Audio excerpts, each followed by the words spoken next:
Thank you so much for coming, Stephen. I know you've come all the way up from LA. I really appreciate that. Perfect. And I know when I met you years ago, you were involved in Bitcoin. So great that you came. And I was wondering if you could tell me a bit how you got involved, how you became passionate about it.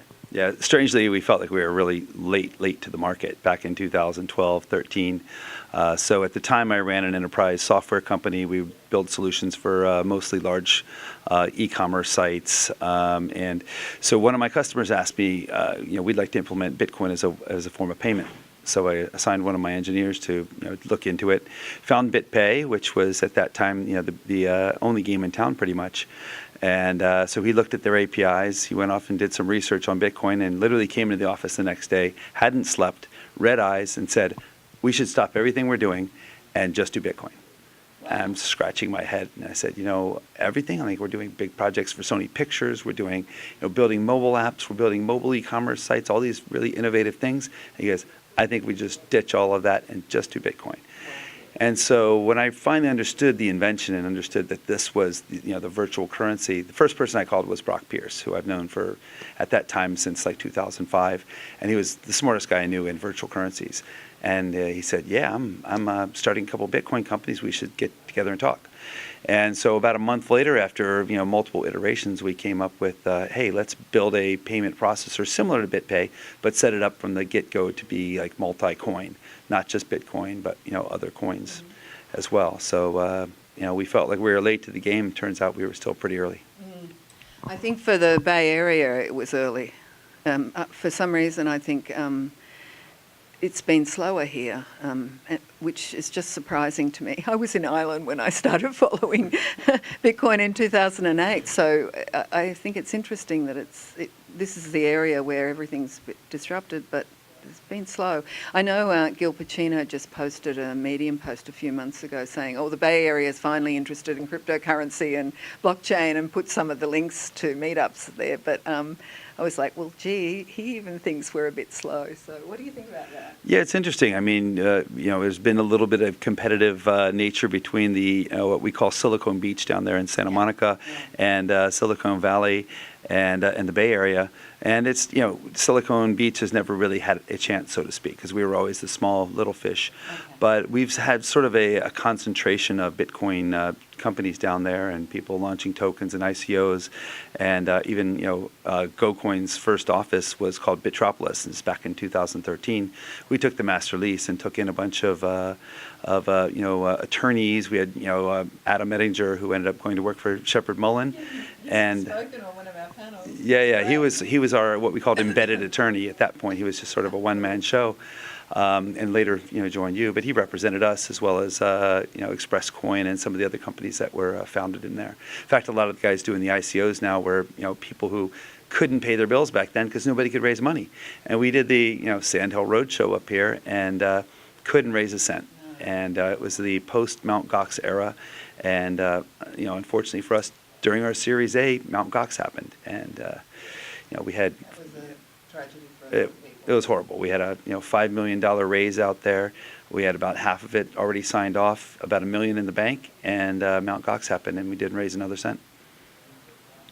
Yeah, it's tough. Well, it's all part of the journey, though, I guess, when we have these challenges, but some of us are still here fighting for it and still passionate.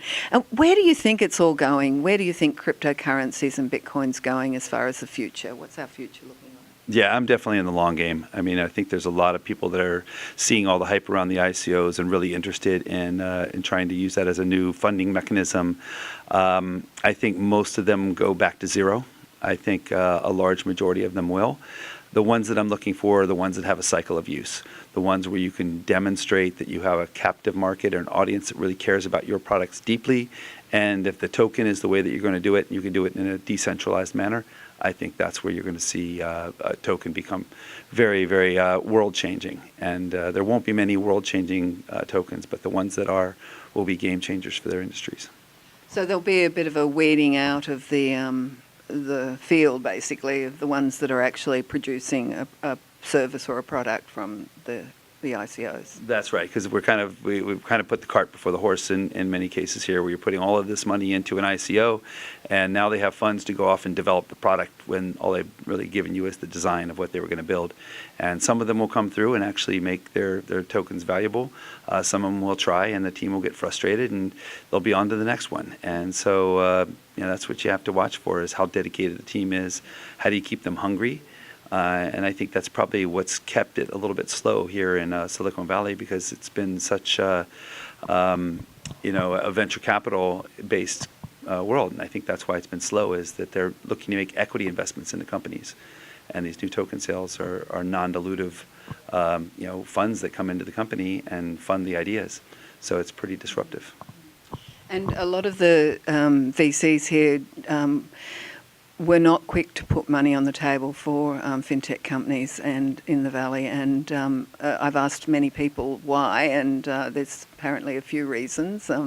But they were slow to the party. So it has been sort of fun for me supporting and building the community here in the last year and a half or so, because I see that the startup community in this community is much more like the community was when I first came to Silicon Valley almost 8 years ago. Like, helping each other and working together. It's really cool. I like that. Yeah, and FinTech innovation is kind of an oxymoron. So, I mean, if you look at payments, the most innovative thing they've done in the last decade is they now email your receipt. Wow, thank you.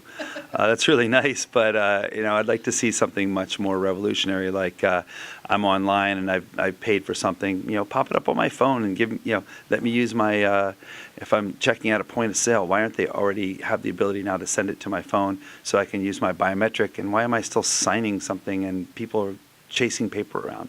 It's just ludicrous. I mean... Again, I think the US is a bit slower than other areas of the world, because of the incumbents and because there's so many people reliant on the way things were. But I'm sure we're going to change.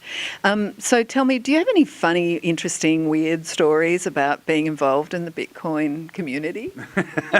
I'm not sure where I'd start with that. It has to be G-rated. Yeah, well, that's tough. Well, it's not so much that, but I think the funniest one was in payments we see a lot of scams, and I think the funniest one is there was this conference that was going on somewhere over in Eastern Europe, and they signed up with GoCoin and they started processing payments, and they just took off. They were selling entrance to the conference, and I went and checked out the conference to see if it was a scam or whether it was real, and I saw that I was speaking at it, and I was like.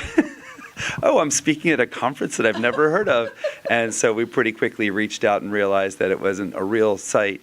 And then we realized also the other way you can tell the real events from the non-real events is if they only take Bitcoin, you have to be very careful. The ones that are actually taking credit cards too are usually the more legitimate ones. So they had just set up this beautiful site and it looked top quality, and they had taken my picture and my whole bio and everything, as well as a couple of other people.